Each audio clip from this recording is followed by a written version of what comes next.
everyone, I'm Catherine. I'm here with Dr. Bacon for another Breakfast with Bacon, and today we're going to be talking about histamines and liver function. Yeah, it's a huge topic, so set everything down, pay attention, focus, share this with your friends and family. It's a really important one, especially here in Atlanta because we're dealing with a ton of pollen and things like that in the air.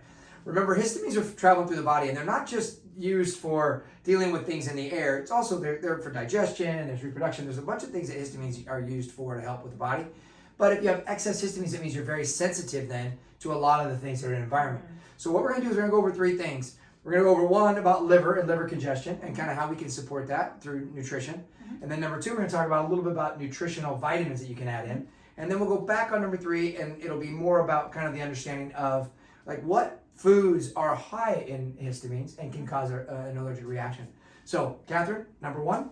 So ways we can support the liver through our diet is eating things like cruciferous vegetables like your broccoli, Brussels sprouts, cabbage, kale, all those types of dark leafy greens. Yeah, you really want to allow the liver to be able to decongest, right? If it is congested, and a back pressure of that would lead to like varicose veins or hemorrhoids or things like that. So what we're trying to do is eat these foods to kind of allow that toxins to kind of eliminate through the body and not have a back pressure, because the liver's not stupid. It's not going to pour a bunch of toxins into the environment if it can't get rid of it. So it's one of those things. Now, number two is, of course, adding in some supplementation. Of course, we always talk about a liver cleanse.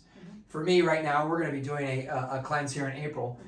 Only because, not because I'm trying to get ready for swimsuit weather, but really I know that because of the environment, I'm trying to downregulate some of the response from my food so that my body doesn't deal with some of the environmental responses. Now, one of my favorite products for this is Antranex.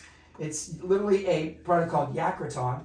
It is going to help to decongest the liver. Also, it's like it opens the portal vein and allows excess histamines to get eliminated out of the body, which means then you're not as sensitive to the airborne pollutants or things that are in the environment. So, and then number three would be? Yeah, we can also reduce some of these foods that are higher in histamines, things like alcohol, fermented foods, which get a rep of being good for the gut, but they can also create that histamine response, so got to be careful with that. Other things like spinach, citrus foods, avocados, so some things that you may think are healthy may actually cause you to have some kind of response. Yeah, right, and bone broth, things like that too. I mean, it's really, you gotta pay attention to this. This is why you kind of maybe ask us a couple of questions. And if you have questions, you can always comment below and we'll try to get back to you and let you know from an expert opinion on what we would do to help support you. But this is one of those things that is very important because we're dealing with this on a regular basis, and I don't think it's going anywhere. I really feel like the toxic environment that we live in, the things that are going on, we need to be able to deal with this at a very educated way. Because if you're going to take like a Zyrtec or a Benadryl, by the way, here's a little takeaway for you. If you have allergies, and I know if I say Benadryl, people are like, oh my gosh, it knocks me out. But Benadryl, you can take a third of it. Because really what ends up happening is they don't really kind of dose it. They just kind of give you a pink pill. But if you break it into thirds, you can take a third. Because if you take one pill, you're on the ride until it's through the system. And that can make you groggy and feel, run down and tired. So what I would recommend is you break it into thirds, take a third of it, see how your body responds, and you can always do more if you feel like you need it versus just taking the one and being groggy. So, Catherine, thank you for this. It's very important that these guys understand this stuff. So, share this with your friends and family, like I said earlier. Thank you for paying attention. We'll see you guys on the next Breakfast with Bacon.